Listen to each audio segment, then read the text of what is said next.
Welcome to the fourth demo of free hand figure drawing. अभी तक जिस approach से हम फिगर्स को ड्रॉ कर रहे थे, आज भी सेम अप्रोच से मैं आपको इस पोज को ड्रॉ करके दिखाने वाली हूँ। सबसे पहले जो स्टार्टिंग की मार्किंग्स है, कहाँ से शुरू हो रहा है, कहाँ पे ख़त्म हो रहा है, कहाँ से शुरू हो रहा है, कहाँ पे ख़त्म हो रहा है, लेंथ और विड्थ दोनों साइड से। ठीक है, ये आपको पहले देख लेना है, समझ लेना है, एंड उसके हिसाब से आप कंपेयर कर सकते हैं लेंथ के अकॉर्डिंग विड्थ को, ताकि प्रपोर्शन सही आए, जो इनिशियल मार्किंग्स हैं वो आपकी सही आए। इस रेफरेंस में जो लेंथ है वो विड्थ के डबल से हल्का सा ज़्यादा है। जो ऊपर का हाथ का एरिया है वो हल्का सा ऊपर अधिक है वो, और इसको अगर हम डबल करते हैं तो वो हाथ के नीचे उंगली तक आ रहा है। अब हम जिस साइज़ का बनाएंगे, ये डिफरेंट साइज़ का हम बना रहे हैं, तो हम जिस भी साइज़ का बनाएंगे उसमें हम विड्थ को हाफ रखेंगे लेंथ के अकॉर्डिंग, यानी कि लेंथ उसके डबल होगा और ऊपर में हाथ का एरिया अलग से ऐड होगा। तो यहाँ पे मैं जगह देख रही हूँ कि कहाँ पे मैं बनाऊँ तो अच्छा लगेगा पेपर के हिसाब से। ठीक है, तो वो अपना चॉइस है कि आप कहाँ पे बनाना चाहते हैं, उसके हिसाब से आप बना सकते हैं। साइज़ अपने पे वो डिपेंड करता है, इससे बड़ा भी बना सकते हैं, इससे छोटा भी बना सकते हैं, और प्रिंट आउट के सेम साइज़ का भी बना सकते हैं। बस जो प्रपोर्शन है आपको वो देखना है कि जो लेंथ है वो विड्थ के डबल होना चाहिए। ठीक है, अब उसके बाद जब हम इसको आधा करेंगे तो आधा करने पे वो कहाँ पे आ रहा है एग्जैक्ट, वो बीच में है कि नहीं, हम उसको देखेंगे। रेफरेंस में भी आप उसका सेंटर निकालोगे ताकि आप समझ सको कि किससे कितना दूर कौन सा पार्ट है। ठीक है, जैसे ये सेंटर निकला तो इस सेंटर के हिसाब से हम इसके बैक का पार्ट बना सकते हैं। हाथ उसके आसपास कहाँ पे आ रहा है, उससे पैर कितना दूर है, या फिर उसी सेंटर पॉइंट पे मुंडी अगर आ रहा है तो वो बन जाएगा। हाथ अगर वहीं पे आ रहा है तो वो बन जाएगा। सेम तरीके से जो लेंथ का हाफ है उसको भी हम मार्क करके उसको भी हम निकाल लेंगे, ताकि उसके हिसाब से हम चीज़ों को और अच्छे से समझ सकें। ठीक है, अब यहाँ तक का जो काम था ये सबसे इम्पॉर्टेंट काम था, जहाँ पे हमने ओवरऑल प्रोपोर्शंस को समझ लिया। अब हम क्या करेंगे कि उसी को और डिवाइड करते हुए, उसी को और तोड़ते हुए हम और अंदर की चीज़ों को एक एक करके बनाएंगे।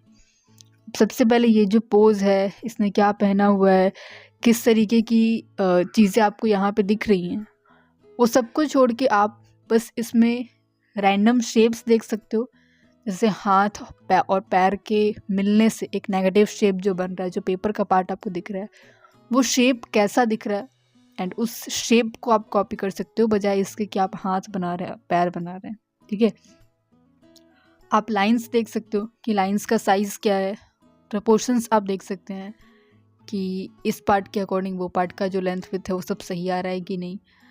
इसको कम्प्लीटली आपको भूल जाना है कि एक रेफरेंस है, ये एक पोज है, ये एक लड़की है, ये इस तरीके से करे हुए है, इसका पैर है, इसका हाथ है, एक शेप है, एक लाइन है हर जगह पे, जिसका साइज़ आपको डिसाइड करना है, जिसको आपको कंपेयर करना है कि ये लाइन अगर इधर जाएगी तो यहाँ पे क्या आ रहा है, अगर हम इसको आधा कर दें तो यहाँ पे क्या आएगा, उसके नीचे क्या कोई चीज़ आ रही है जिसको हम उसके हिसाब से बना सकते हैं, इसका एंगल किस तरीके का है, ये लाइन की साइज़ कहाँ पे है, ये चीज़ कहाँ पे क्रॉस कर रही है। ठीक है, वो सब कुछ बस आपको इस कंप्लीट प्रोसेस में सोचना होता है।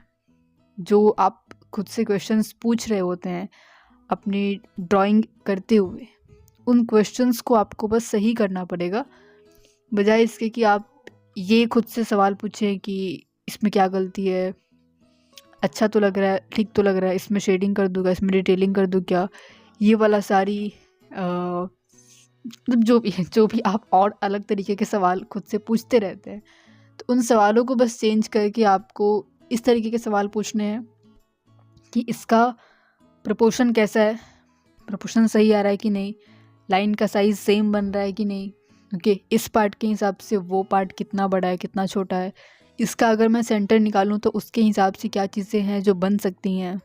ठीक है, तो इस तरीके से आप सोचते हैं और इस तरीके से अपने सवालों को आप बदलते हैं। ठीक है, अब यहाँ पे हम किसी भी एक पर्टिकुलर पार्ट से नहीं बना रहे हैं। आप अगर देखो तो हल्का हल्का चीज़ हम हर तरीके से हर तरफ से बना रहे हैं, ऊपर नीचे लेफ़्ट राइट हर जगह से हम कुछ कुछ चीज़ों को बना रहे हैं जो भी हमें उस वक्त पे सही लग रहा है। तो ऐसा भी नहीं है कि आप एक पार्ट शुरू करते हैं तो उसको बनाते बनाते कंप्लीट करते हुए आप आगे बढ़ते हैं, ऐसा नहीं होता है। आप बनाते बनाते हर चीज़ की तरफ बढ़ते हैं ताकि आप ओवरऑल सब चीज़ के ऊपर काम कर सकें। ठीक है, अब यहाँ पे मैंने देखा तो जो साड़ी के फोल्ड्स हैं ये सब इक्वल हैं।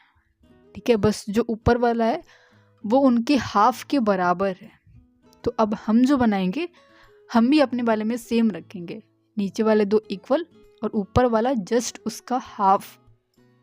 ठीक है, अब जो साड़ी का नीचे का पार्ट था उसको हम जब बाकी पार्ट से भी कंपेयर कर रहे हैं तो उसका भी साइज़ समझ में आ रहा है, क्योंकि कुछ कुछ पार्ट्स उसी के इक्वल है।